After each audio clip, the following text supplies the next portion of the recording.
눈 중풍, 망막 혈관 폐쇄증, 그 가운데서 망막 정맥 혈관 폐쇄증에 대해서 어떤 현상이 일어나는가. 망막 정맥이 혈관이 폐쇄가 되면 그 망막에는 수많은 혈관, 동맥, 정맥, 모세혈관과 수많은 신경, 또 수많은 광수용체라는 세포가 있습니다.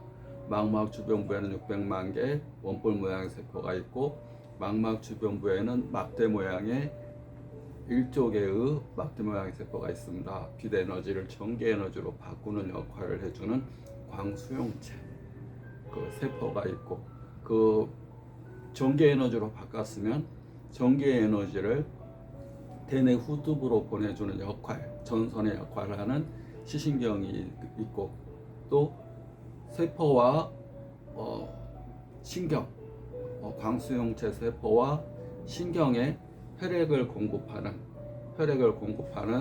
이 동맥, 정맥, 모세혈관이 분포가 되어 있습니다.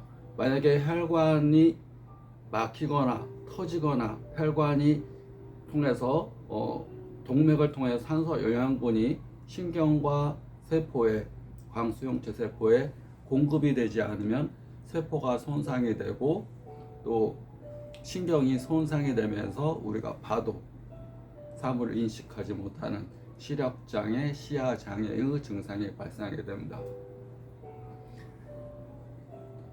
근데 혈관은 이제 동맥이 있고 정맥이 있습니다. 동맥은 산소 영양분을 공급하는 혈관이고, 정맥은 노폐물과 이산화탄소, 찌꺼기를 혈액 내에 녹아서 배출해야 되는데, 동맥은 흐르는데 정맥이 막혀버렸다. 정맥이 막혀버리게 되면 혈액이 들어오기만 하고 나가질 못합니다. 그러니까 찌꺼기가 나가질 못합니다. 찌꺼기가 나가질 못하게 되면 그 중심부에서 동맥 혈관이 막히게 되면 시력장애를 가져오게 되고, 주변부가 막히게 되면 시야장애를 가져오게 됩니다. 중심부가 막힌 상태에서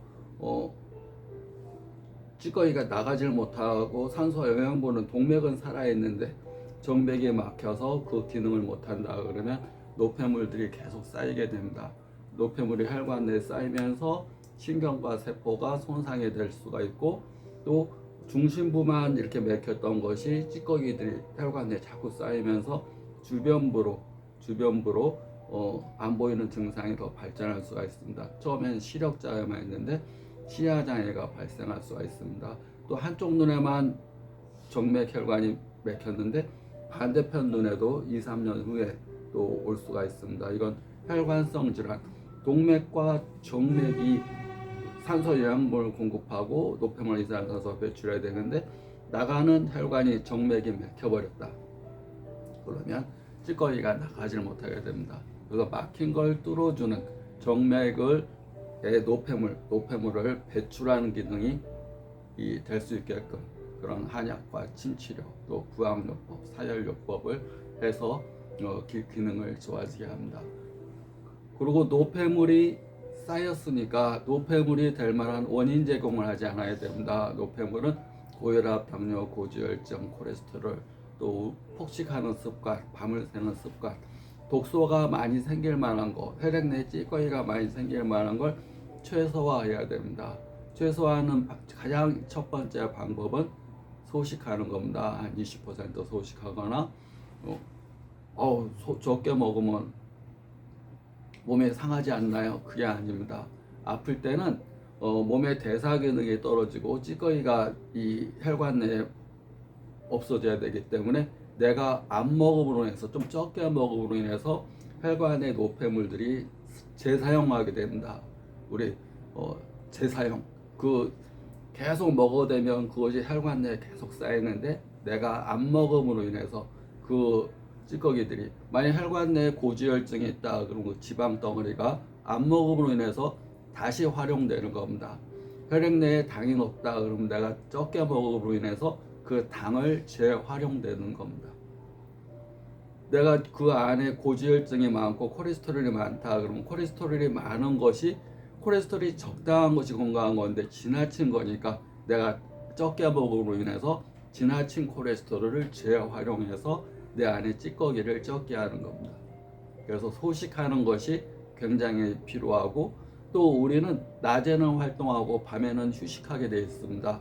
근데 밤에 쉬지 않고 활동하거나 밤에 잠을 뭐 2시간마다 깨요, 1시간마다 깨요, 이러면 자는 동안에 해독하고 청소하고 이 충전되는 역할, 치료하는 역할, 낮에는 활동했으면 밤에는 치료하는 역할을 하게 됩니다. 성장기에는 성장 호르몬이 나오고, 밤에 어른이 돼서는 해독하는 호르몬이 나옵니다. 그래서 밤에 잠자는 시간을 20% 늘리고, 음식은 20% 소식하고, 그 다음에 세 번째, 소식과 숙면, 깊은 잠을 자는 거. 그 다음에 세 번째는 명상이란 걸 통해서 내 안의 혈액 상태를 관찰하는 겁니다. 어렵지 않습니다. 내 안의 혈관이, 내가 먹은 음식물이 간에서 한번 해독 거치고 심장으로 가서 내가 받아들이는 호흡과 폐에 받아들이는 호흡이 심장으로 가서 심폐, 혈액과 공기 중에 산소와 에너지가 혈액을 따라서 쭉 가서 눈에 가서 가는데, 지금 산소와 영양분은 공급이 되는데 지금 정맥, 노폐물과 찌꺼기가 배출이 안 되니까 일단 한약으로 노폐물 찌꺼기를 배출하는 약을 쓰지만, 내가 입으로 먹는 거에서 노폐물과 찌꺼기만한 것을 줄이기 위해서 지금 소식하고 있고, 소화가 잘 될 만한 음식, 익힌 음식, 발효 음식, 유산균, 소화가 아주 잘 될 만한 음식, 죽이라든가, 연세 들면 죽을 먹습니다.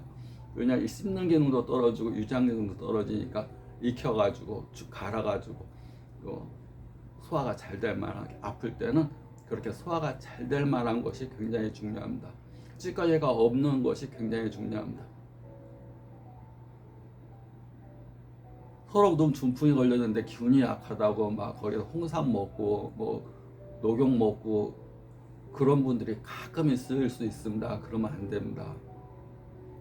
또 염증성 질환 같은 경우는 만약에 시신경염으로, 뇌염으로 인해서 시신경염이 왔다, 그럼 시신경염증에 기존에 보약을 먹고 있다, 같이 먹어야 된다 라고 본인이 생각한다면 그것도 절대 안 됩니다. 염증성 질환에는 보약을 먹는 게 아닙니다. 보약이라는 건 간직하는 힘, 에너지를 늘리는 힘입니다. 열을 돋궈주는 겁니다. 근데 염증이라는 건 불화자가 2개 있는 겁니다. 지금 불이 난 상태인데 거기다 휘발유를 더 얹는 거나 마찬가지입니다. 보약을 먹는다는 것은. 그러니까 염증 상태에서는 불을 끄는 약을 먹는 겁니다. 그러니까 기운이 약하니까 홍삼 먹는다라고. 지금 치료약 먹으면서 염증이라고 진단을 받았는데, 뭐 시신경염이나 갑상선 암병증이라든가 내가 대사가 너무 지나치게 빨리 뛰는 병들, 화병이라는 얘기를 듣는 병에는 더운 성질의 음식을 먹으면 안 됩니다. 또 더운 성질의 기운을, 양기를 돋거나 화를 돋구는 성질의 음식을 먹으면 안 됩니다. 음식 가운데 화를 돋구는 음식이 기름진 음식, 단 음식, 매운 음식, 세 가지는 화병이 있는 경우에는 될 수 있으면 안 먹는 것이 좋습니다. 정맥 폐쇄 혈관이다 그러면 정맥이 하는 역할이, 쓰레기가 지금 나가질 못하고 계속 쌓이는데 쓰레기를 입에서 계속 넣게 되면 안 되는 겁니다. 이어 설명하겠습니다. 구독, 좋아요 감사합니다.